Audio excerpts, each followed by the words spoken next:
Est-ce qu'il y a des débutants qui vont faire leur première compétition prochainement? Et bah c'est de ça dont on va parler aujourd'hui. Parfois, la première compétition, ça peut être un peu signe de stress parce que c'est quelque chose de nouveau, parce qu'il y a l'aspect compétitif, qu'il y a tous les gens autour, du coup s'évaluer par rapport aux autres, se retrouver à tirer en face de personnes qu'on ne connaît pas. Et donc aujourd'hui, on va parler de comment préparer cette compétition afin d'y prendre un maximum de plaisir.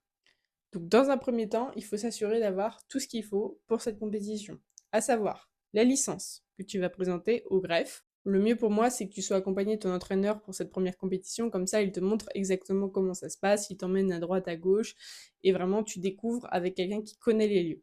Il faut évidemment ta tenue de club. Généralement, c'est un maillot et après, tu as soit le pantalon de club, soit il me semble un pantalon blanc. Donc pour ça, n'hésite pas à te rapprocher de ton entraîneur pour savoir quelle tenue tu dois avoir exactement. Et ensuite, il y a ton matériel. Normalement, quand tu es débutant, il n'y a pas trop de soucis sur ton matériel par rapport à l'inspection, de comment il va être. Mais globalement, si tu n'as pas de matériel électronique, il n'y a pas trop de soucis. Ensuite, ce que je te conseille pour une compétition par exemple en salle, c'est d'avoir au moins 6 flèches. Pour une compétition extérieure, avoir au moins 8 flèches. Pourquoi? Parce que si tu casses une flèche, si tu as une plume qui se décolle ou une encoche qui est abîmée, etc., bah, du coup, tu as du matériel en rab et ça t'évite d'avoir à en refaire. Parce qu'on le sait, dans une compétition en général, avoir à recoller une plume à la dernière minute, c'est un peu compliqué. Surtout si c'est entre deux volets. Sur ces flèches, le point important, ça va être de les annoter, de mettre du coup tes initiales et un petit numéro. Tes initiales, du coup, c'est pour savoir que c'est tes flèches, et le petit numéro, ça peut t'aider si souvent tu as une flèche qui part tout le temps au même endroit et que tu commences à stresser, à te demander si c'est toi ou si c'est la flèche, et bah tu regardes son numéro, si c'est tout le temps le numéro, hop, petit coup de conscience, je retire la flèche, c'est peut-être elle qui a un petit problème, et je prends une des autres flèches. Il te faudra aussi un stylo, donc ça c'est pour noter les flèches en cible sur le papier, on va en reparler juste après, et du coup si tu es à la feuille de marque pour noter les flèches, les compter, etc. Donc ça c'est pour tout l'aspect matériel et ce qu'il te faut pour la compétition. Une fois que tu as tout ça, on est réglé, il ne devrait pas y avoir de problème. Ensuite, pour préparer au mieux cette compétition, ce que je te conseille, c'est du coup de faire une simulation de compétition. Donc ça, tu vas définir le jour ou la session avec ton entraîneur pour dire bah, cet entraînement-là, je vais faire comme en compétition. Donc là, je vais prendre l'exemple d'une compétition en salle, puisque c'est un peu le format en ce moment, mais ça peut être n'importe quelle compétition. Ça peut être un TAEI, ça peut être une compétition nature, ça peut être une compétition 3D, enfin, peu importe. Ce qui compte, c'est de faire le même format de compétition à laquelle tu as envie de participer que celle que tu vas faire à l'entraînement. Donc là, on part sur le format en salle, c'est-à-dire que tu vas arriver à ton entraînement, tu vas monter ton arc, tu vas t'échauffer, et là, tu vas faire 3 à 4 volets pour t'échauffer. Ces 3 à 4 volets, tu les commences directement sur blason. Et dès cet échauffement, quand tu vas aller en cible, tu vas noter tes flèches. Donc là, il y a plusieurs écoles. Ce que je te conseille pour pas avoir de problème, c'est de faire un petit V. En fait, ça va permettre de dire, eh ben là, ma flèche, elle a tapé la cible. Et si, par malheur, toi ou une de tes collègues sur les cibles, eh bien, touche la cible et que la flèche s'en va de la cible, et bah du coup, on sait que cet impact-là, ce sera la flèche qui a été tirée et que bah, du coup, tu prendras pas par exemple un manqué ou peu importe, alors que tu as fait un 10. Donc vraiment, note toutes les flèches qui touchent le papier. Parfois même les petits points, ça dépend des arbitres, mais parfois même les petits points de clou ou peu importe, il vaut mieux les noter pour pas avoir de problème. Ça peut te mettre un petit coup de pression, dit comme ça, mais en vrai c'est super facile, ça prend 2 secondes, t'inquiète pas.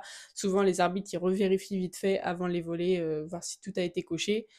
Mais vraiment, c'est pas quelque chose de compliqué. Petit point important et qui peut t'aider parce que ça peut être stressant, du coup, ça va être pendant cette compétition de mettre un timer, un chrono dans lequel tu dois tirer. En fait, ce qui va se passer en compétition, c'est que tu vas avoir du coup un temps dans lequel tu devras tirer toutes tes flèches. Et parfois, il pourra même y avoir 2 vagues, c'est-à-dire une vague où ça va être tels archers qui vont tirer et l'autre vague où ça va être tels archers qui vont tirer. Donc toi, tu vas tirer qu'une vague sur les deux.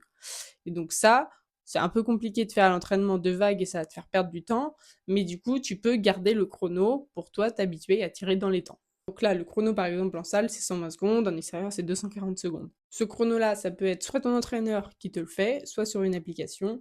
Tu mets le petit chrono, tac, et une fois que ça fait bip, c'est fini, tu n'as plus le droit de tirer. Qu'est-ce qui se passe si tu es en fin de chrono? Si tu entends le bip, mais tu n'as toujours pas lâché ta flèche, tu reviens, tu ne tires pas ta flèche. Ça va t'éviter de perdre des points bêtement. Il vaut mieux avoir une seule flèche qui compte manquer plutôt que de perdre des points et avoir un manqué. Une fois que tu as fait ces volets d'échauffement, tu commences les volets de tir compté.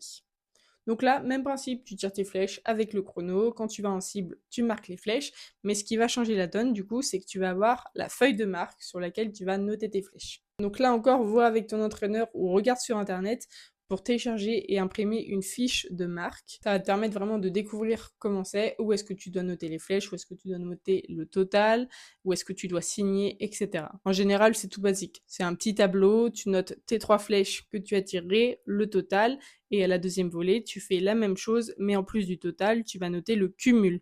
C'est-à-dire que si tu as fait, je sais pas moi, 10, 9, 8, ça fait 27.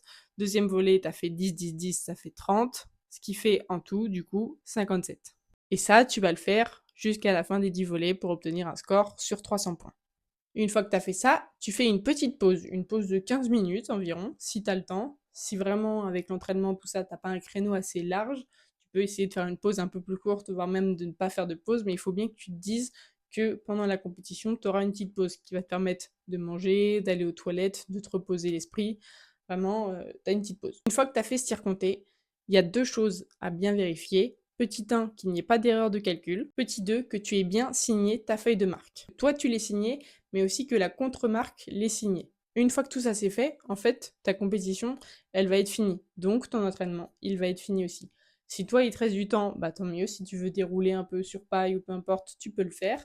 Mais quand tu vas être à ta compétition, ce sera fini. Tu pourras ranger ton arc et soit attendre le podium, soit t'en aller si c'est pas le moment du podium. Donc pour moi, cette petite simulation de compétition à l'entraînement, elle est vraiment très importante parce qu'elle te permet de du coup te sensibiliser au chrono, de te sensibiliser à la prise de notes des flèches, même si souvent on fait les passages de flèches, donc on sait un peu comment ça se passe la feuille de marque, mais des fois on ne peut pas être là pour cette séance-là de passage de flèches, on n'a pas encore eu l'occasion de le faire, du coup on arrive à la première compétition, on est un peu perdu, on découvre le truc, on a un peu peur, alors qu'en fait c'est tout basique. Le dernier point que tu dois faire avant d'aller à ta compétition, c'est de définir tes objectifs. Pour ta première compétition, et en vrai pour toutes les autres compétitions, je te conseille de faire des objectifs plutôt simples. Des objectifs basés sur le plaisir, sur le fait de tirer tes flèches, peut-être sur le fait de, je sais pas moi, voir combien de fois tu tires des flèches bien par rapport à ton travail technique du moment, nombre de flèches dans la zone plutôt qu'un score, euh, faire des rencontres, des choses comme ça. Vraiment, des objectifs simples qui te donnent vraiment envie d'arriver à la compétition et de les mettre en place. Ça, c'est vraiment quelque chose qui est propre à toi-même, mais je te conseille de le voir avec ton entraîneur pour que vous soyez raccord et qu'il ne te mette pas la pression sur une éventuelle perf pendant la compétition. Une fois que tu as tout ça, et bah, tu es totalement prête pour ta compétition et elle va très bien se passer. Il y a sûrement des petits détails, mais ça, vraiment, les gens vont te le dire, les arbitres vont te l'expliquer. Faut vraiment pas que tu hésites à dire que c'est ta première compétition. Si tu sens que tu stresses un petit peu, vraiment, les gens devraient être bienveillants. Ce que je te conseille quelques jours plus tard, après ta compétition, c'est de faire un petit bilan. Savoir ce que tu as aimé, ce que tu aimerais faire la prochaine fois, qu'est-ce que tu as amélioré. Vraiment, définis ce que tu veux pour la suite. Est-ce que tu as envie de continuer la compétition? Est-ce que tu veux pas du tout faire ça parce que ça t'a pas plu et que tu préfères juste t'entraîner et faire du tir à l'arc loisir? Voilà, fais un petit bilan, soit toi toute seule sur un petit bout de papier ou avec toi-même, soit avec ton entraîneur pour lui avoir son retour, qu'est-ce qu'il a vu d'un point de vue extérieur. J'espère que cette vidéo t'aura plu et pourra t'aider. Si vous avez des conseils pour les débutants, pour leur première compétition ou autre, n'hésitez pas à le dire en commentaire. Voilà, il y a plein de règles d'arbitrage dont j'ai pas forcément parlé, mais qui sont pas des choses qui peuvent arriver tac dès le premier coup, et si ça arrive, eh ben, il y aura forcément quelqu'un pour l'expliquer sur le pas de tir. On se dit à la prochaine, salut!